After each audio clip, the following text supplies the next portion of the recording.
What's going on, guys? I'm Zach from the Lumios Post, where we talk about all things Pokemon, and today we're going to be talking about everything that Red and Blue got wrong. There's no such thing as a perfect video game. There's no such thing. My favorite game is not perfect. Your favorite game is not perfect, even if you think it is. And so today we're going to be looking at the imperfections of the very first games in the Pokemon franchise, Pokemon Red and Blue, as well as a little look at Yellow as well, which is really just the same game, but with some anime elements, right? So the number one thing that Red and Blue got wrong, number one is we're talking about it first, not necessarily the worst thing they got wrong, but is the gym leaders. The gym leaders are just bumps in the road. They have no story to them. They have no personality, really, no character, no life. They're these sprites that are given a special design, and they have a little special music play when you battle them. But at the end of the day, the gym leaders aren't important. You know what I mean? Like, you don't care for them. You don't. If it wasn't for the anime, you would battle Brock and Misty, and you would forget about them later. The anime is what really gave these gym leaders in the Kanto region life. The games absolutely did not. They didn't. They were just bumps in the road. They were just regular old trainers with a little bit stronger Pokemon and different sprites and different music. That is all.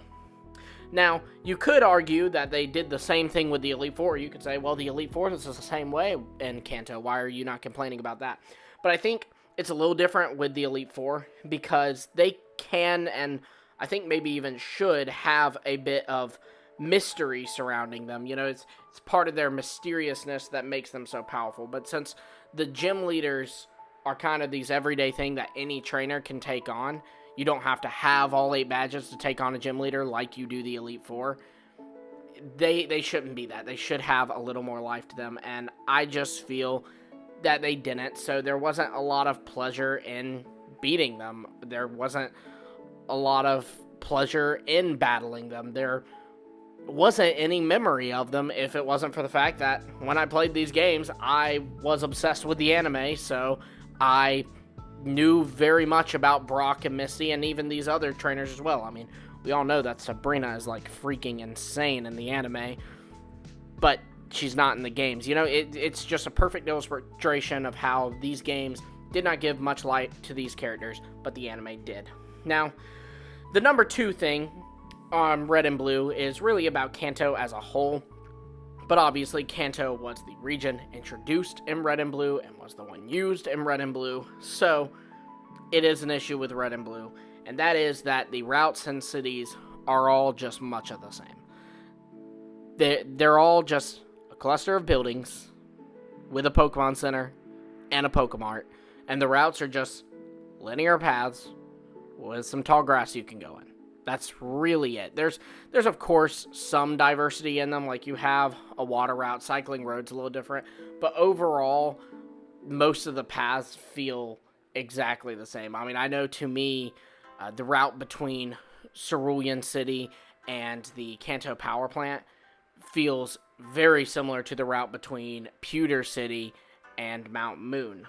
Now, of course, in later games, we do see that there are life to the cities. If you look at any game, honestly, starting with, I think around Gen 3, Gen 2 even, you start to see them add more life to the cities and especially the routes, but it just wasn't here, and it kind of made the journey aspect of these games, which I think is a huge part of these games, it kind of made it a little lame, in my opinion.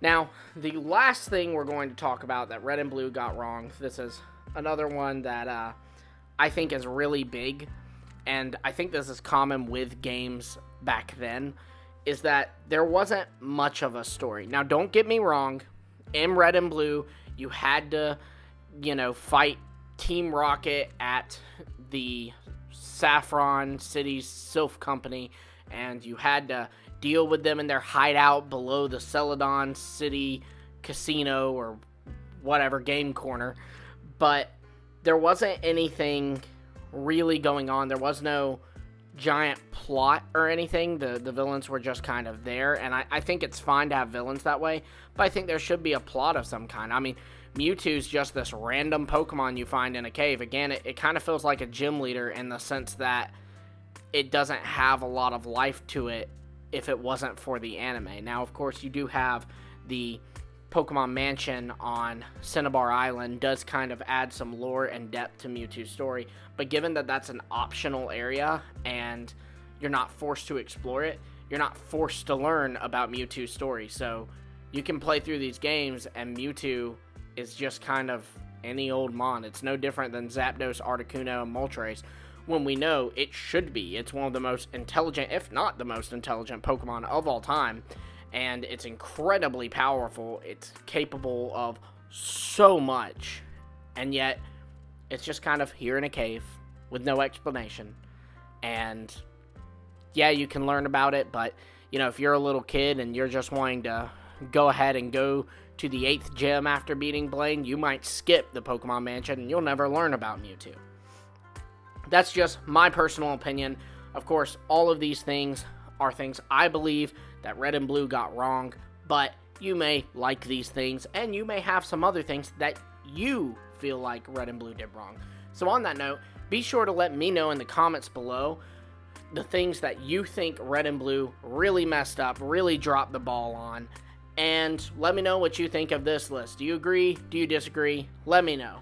Be sure to like, subscribe, and hit the bell for notifications.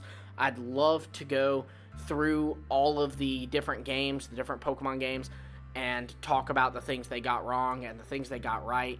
And so if this video gets, you know, pretty well reception, then I will, of course, kick off our next one as well.